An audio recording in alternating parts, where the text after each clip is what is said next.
Buenas tardes, soy el doctor Jesús Torres Espinosa. El día de hoy continuaremos con la clase de anatomía en lo correspondiente a el páncreas. Como vimos en la clase anterior, el páncreas tenía varias porciones, una cabeza, cuello, cuerpo y una cola. La primera porción está compuesta, o sea, la cabeza está compuesta a su vez por lo que es la cabeza propiamente y una porción en forma de gancho que se llama proceso uncinado.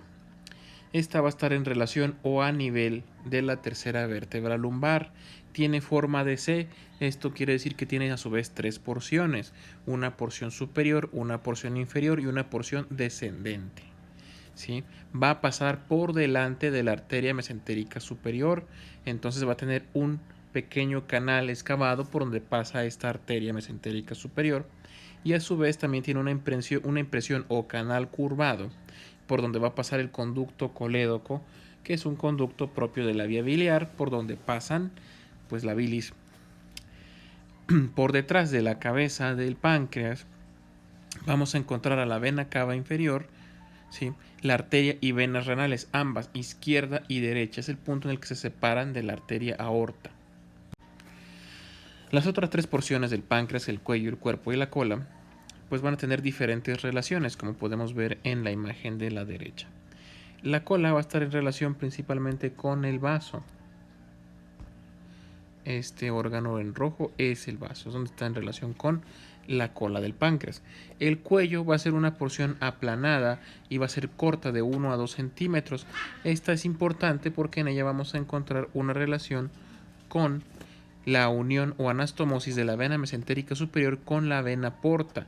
Ambas, al tener contacto con el cuello, van a formar una pequeña muesca o depresión para la anastomosis de estas dos arterias.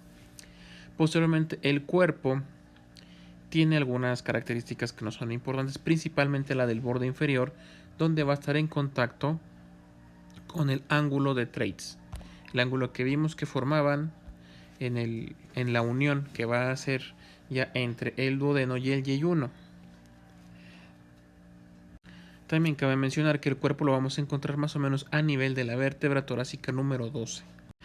Ahora, como mencionamos con anterioridad, el páncreas es una glándula mixta, tiene una función endocrina y una función exócrina. La mayor parte de su función va a ser exócrina. Entonces va a ocupar un 98% de la función y un 2% va a estar formado por el páncreas endocrino, el cual está formado por los islotes de Langerhans, que vamos a encontrar a su vez en diferentes lóbulos, y estos lóbulos van a estar organizados en acinos.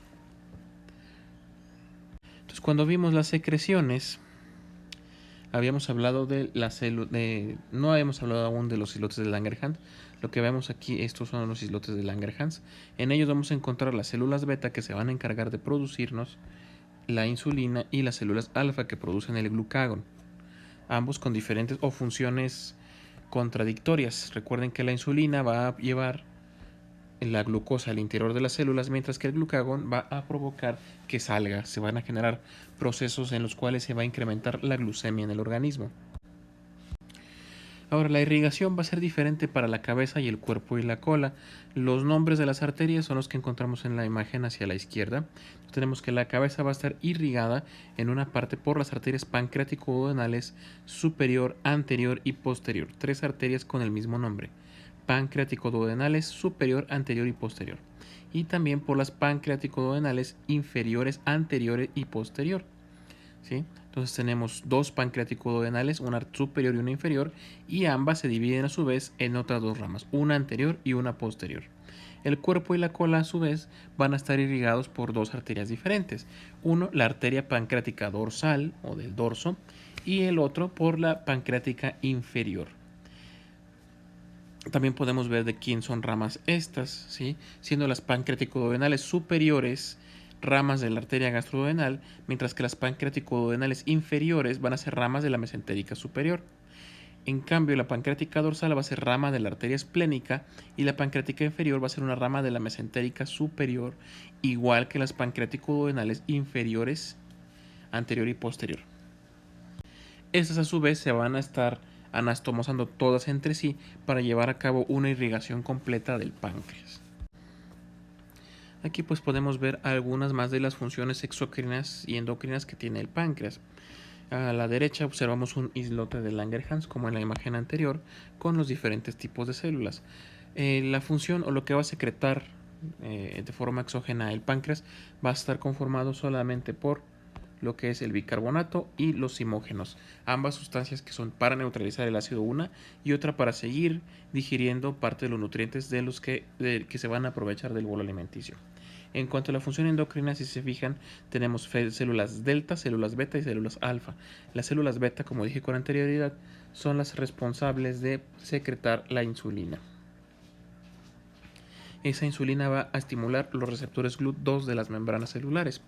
En cambio, las células alfa van a secretar el glucagón, que nos va a generar glucogenólisis, o sea, la destrucción del glucógeno para generar glucosa, y la cetogénesis, en la cual vamos a generar, a partir de la grasa, vamos a generar glucosa. Y por último tenemos a las células delta, que van a producir un somatostatina. Esta va a disminuir, si no es que anular, la secreción exógena del páncreas. Ahora, a continuación revisaremos rápidamente una patología que es la pancreatitis, con la intención de demostrar la utilidad de los conocimientos anatómicos. La patología que en cuestión se va a definir como una inflamación del páncreas, que es previamente sano y que en la mayor parte de los casos pues, se va a resolver de forma íntegra y total. ¿Qué nos puede provocar dicha inflamación del páncreas? Un problema biliar, como por ejemplo un problema de cálculos biliares, la ingesta abundante de alcohol, un paciente que está consumiendo una dieta rica en grasas o que padece de hiperlipidemia, un paciente con grandes niveles de calcio en la sangre, pacientes inmunocomprometidos como con el VIH, el uso de ciertos fármacos, parásitos, traumatismos y otras tantas lesiones, como por ejemplo los procedimientos endoscópicos, procedimientos en los cuales pues a través de una cámara de fibra de vidrio tratamos de observar el conducto por el cual el páncreas expulsa sus secreciones. Este dicho conducto se llama conducto de Wilson, que es el conducto principal. Mencionado anatómicamente, pues recorre el páncreas del cuello, de la cola hasta la cabeza y tiene una forma de S itálica alargada. Síntomas. Recuerden que los síntomas son datos que nos aporta el paciente, sensaciones que él tiene que nosotros no podemos corroborar.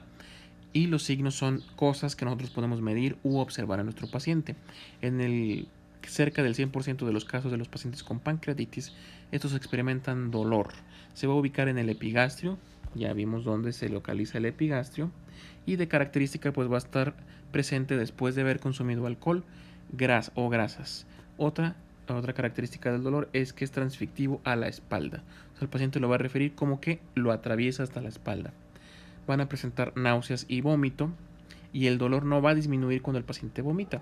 Por la misma sensación de dolor va a haber una taquicardia, que va a ser una frecuencia cardíaca elevada por arriba de 120 latidos por minuto.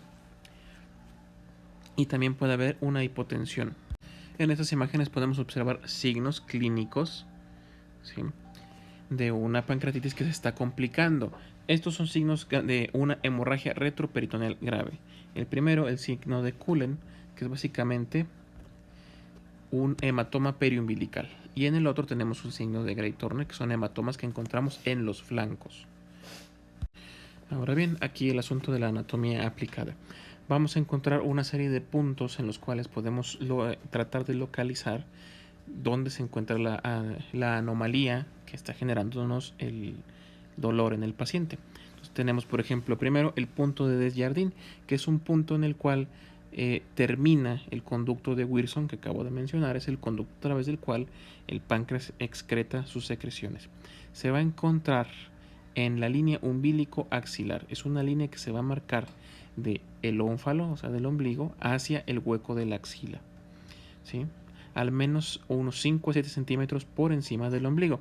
En la imagen que tenemos aquí podemos observar el punto de Desjardins, que es este punto en rojo, ¿sí?, 5 a 7 centímetros por encima de la línea umbilico axilar.